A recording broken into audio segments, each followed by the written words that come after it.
প্রিয় ভাইরা, মা বোনেরা, মহান মালিক আল্লাহ তাআলার গুণবাচক নামের আমল কখনো বিফলে যায় না। আজকে বৃহস্পতিবার দিন অথবা রাত বিশ্বাস রেখে আমলটি করুন, কারণ বৃহস্পতিবার দিন অত্যন্ত গুরুত্বপূর্ণ দিন, ফজিলতপূর্ণ দিন।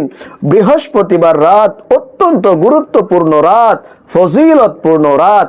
দয়াময় আল্লাহর গুণবাচক 5টি নামের আমল করে আপনি আল্লাহর কাছে যা চাইবেন, যেই ইচ্ছা নিয়ে, যেই হাজত নিয়ে আজকের এই আমলটি করবেন, ইনশাআল্লাহ আল্লাহ পাক রব্বুল আলামিন আপনার সে হাজতকে পূরণ করে দিবেন, আপনার ইচ্ছাকে কবুল ও মঞ্জুর করে নেবেন।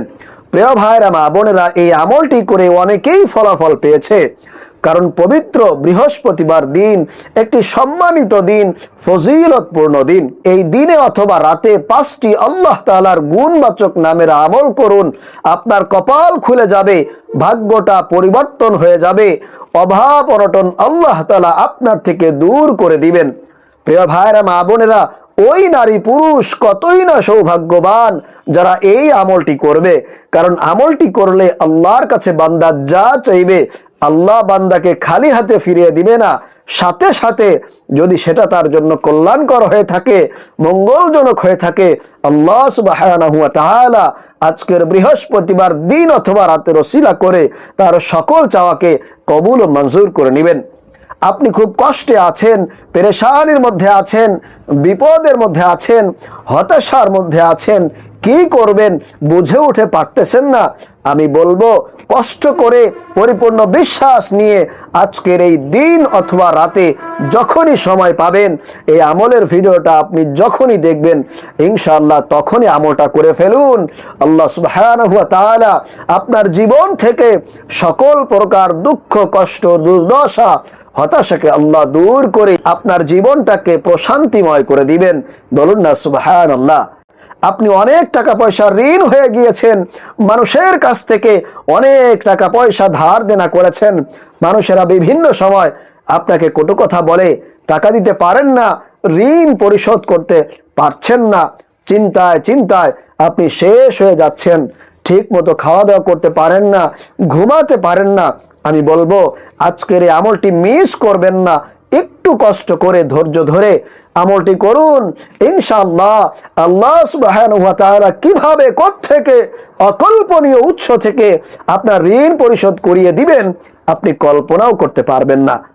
প্রিয় ভাইরা, মা বোনেরা, আপনার সন্তান হয় না, দীর্ঘদিন যাবত আপনি বিভিন্ন উপায়ে নানা রকম পদ্ধতিতে চেষ্টা করছেন, সন্তান হচ্ছে না, আপনার কলিজাটা অস্থির হয়ে রয়েছে, কি করবেন ভেবে কুল পাচ্ছেন না।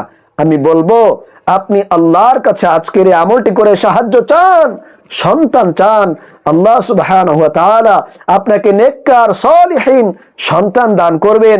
আপনার অশান্ত হৃদয়টাকে আল্লাহ সুবহানাহু ওয়া তাআলা শান্ত করে দিবেন, কলিজাটা আপনার ঠান্ডা হয়ে যাবে। প্রিয় ভাইরা, মা বোনেরা, সর্বোপরি কথা হলো আপনি এই আমলটি করে আল্লাহর কাছে যা চাইবেন আল্লাহ সুবহানাহু ওয়া তাআলা আপনার জন্য সেটাই কবুল করে নেবেন, আপনাকে খালি হাতে ফিরিয়ে দিবে না, যদি সেটা আপনার জন্য কল্যাণকর হয়, মঙ্গলজনক হয়, যদি আপনি আল্লাহর কাছে হারাম কিছু প্রত্যাশা না করে থাকেন। আল্লাহ সুবহানাহু ওয়া তাআলা আল্লাহ পাক রব্বুল আলামিনের এই গুণবাচক নাম প্রসঙ্গে কোরআনুল কারীমে উল্লেখ করেছেন, ওয়ালিল্লাহিল আসমাউল হুসনা ফাদউহু বিহা। আল্লাহ বলছেন আমার সুন্দর সুন্দর অনেক নাম রয়েছে, তোমরা আমাকে সেই নাম ধরে ডাকো, ফাদউহু বিহা, আমাকে ডাকো, আমি তোমাদের ডাকে সাড়া দিব। বলুন না সুবহানাল্লাহ। হাদিসের মধ্যে এসেছে, হযরত আবু হুরায়রা রাদিয়াল্লাহু তাআলা আনহু থেকে বর্ণিত, আল্লাহর নবী সাল্লাল্লাহু আলাইহি ওয়াসাল্লাম বলেন, আল্লাহ পাক রব্বুল আলামিনের 99টি নাম রয়েছে, যারা এই নামগুলোকে মুখস্থ করবে, এই নামের আমল যারা করবে, আল্লাহ তাআলা তাদেরকে জান্নাত দান করবেন। বলুন না সুবহানাল্লাহ। এজন্য প্রিয় ভাইরা, মা বোনেরা, আমি বলবো আপনারা কোন রকম হতাশ না হয়ে, চিন্তিত না হয়ে, টেনশন না করে আমলটি করুন। ইনশাআল্লাহ অবশ্যই আল্লাহ সুবহানাহু ওয়া তাআলা আপনার মনের সকল হতাশাকে, দুশ্চিন্তাকে দূর করে দিবেন, আপনাকে প্রশান্তময় জিন্দেগি দান করবেন। প্রিয় ভাইরা, মা বোনেরা, এই আমলটি কেনই বা আপনাদেরকে আজকেই করতে হবে, বৃহস্পতিবার দিন অথবা রাত কেনই আপনাদেরকে করতে হবে?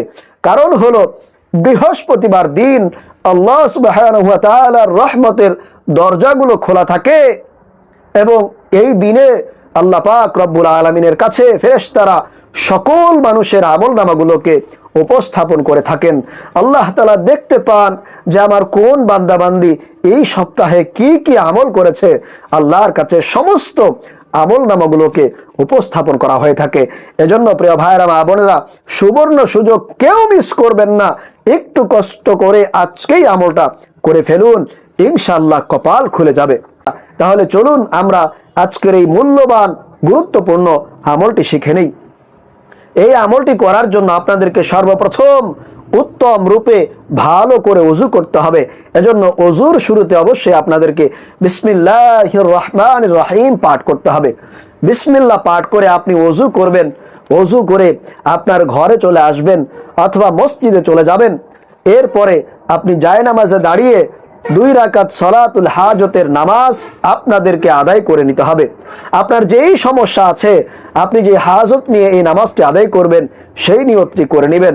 আপনার যদি খুব বেশি অভাব অনটন থাকে, দারিদ্রতা থাকে, আপনার যদি ঋণ থাকে, তাহলে আপনি মনে মনে এই বলে নিয়ত করবেন যে আল্লাহ, আমার অনেক টাকা পয়সা ঋণ আছে, আমি অনেক অভাবে আছি।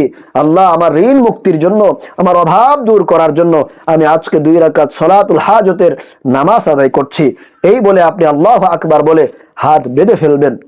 এরপরে যথানিয়মে সানা পড়বেন আউযু বিল্লাহ, বিসমিল্লাহ, তারপরে সূরাতুল ফাতিহা, এরপরে আরেকটি সূরা।